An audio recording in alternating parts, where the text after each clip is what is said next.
कल्पना कीजिए, आपके bank account से पैसा निकलने ही वाला है, लेकिन उससे पहले ही कोई सिस्टम उसे रोक दे। क्या ऐसा सच में संभव है?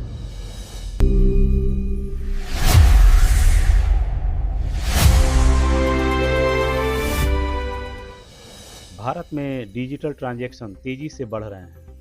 UPI, net banking, mobile wallet, सब कुछ आसान हो गया है। लेकिन जहां सुविधा बढ़ती है, वहीं खतरा भी बढ़ता है। सरकारी आंकड़ों के अनुसार पिछले 2 साल में लोगों को लगभग 40,000 करोड़ रुपए का नुकसान हुआ है और सिर्फ 2025 में ही करीब 28 लाख साइबर अपराध शिकायतें दर्ज हुई। इसी खतरे को देखते हुए अब सरकार ने एक बड़ा कदम उठाया है, एआई के जरिए डिजिटल ठगी रोकने की योजना। एआई यानी आर्टिफिशियल इंटेलिजेंस अब सिर्फ चैटबॉट या रोबोट नहीं, बल्कि एक डिजिटल गार्ड बनने जा रहा है।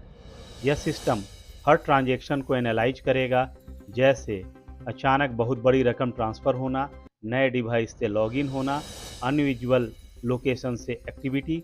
अगर कुछ भी संदिग्ध लगा तो एआई तुरंत अलर्ट करेगा और ज़रूरत पड़ने पर ट्रांजैक्शन को रोक भी देगा।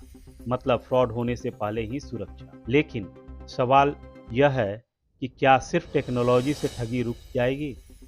नहीं, क्योंकि सबसे ज़रूरी कमजोरी टेक्नोलॉजी नहीं बल्कि इंसान है। इसलिए सरकार ने एक और प्लान बनाया है, जागरूकता अभियान। इसमें आशा कार्यकर्ता, आंगनबाड़ी कर्म सेविका, बैंक मित्र, पंचायत स्तर के लोग घर घर जाकर लोगों को समझाएंगे कि स्कैम कैसे होता है और कैसे बचना है। खासकर बुजुर्ग, ग्रामीण और पहली बार डिजिटल यूज करने वाले लोगों पर फोकस होगा। मान लीजिए एक बुजुर्ग व्यक्ति है, उन्हें एक कॉल आता है, आपका बैंक अकाउंट ब्लॉक हो जाएगा। वह डर जाते हैं और पैसे ट्रांसफ़र कर देते हैं। लेकिन उसी समय एआई सिस्टम उस ट्रांजैक्शन को सस्पिशियस मानता है और उसे रोक देता है। उनका पैसा बच जाता है। अब सोचिए, अगर एआई नहीं होता तो? एआई एक मजबूत हथियार है, लेकिन अंतिम सुरक्षा आपकी समझदारी है।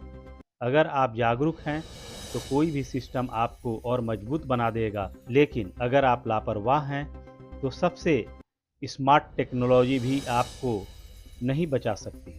आप में से 80% लोग जो सच में जागरूक हैं और मेरे चैनल को ध्यान से देखते हैं, वही इस चैनल को सब्सक्राइब करें। कमेंट में बताएं अगला वीडियो किस डिजिटल स्कैम पर करना चाहिए।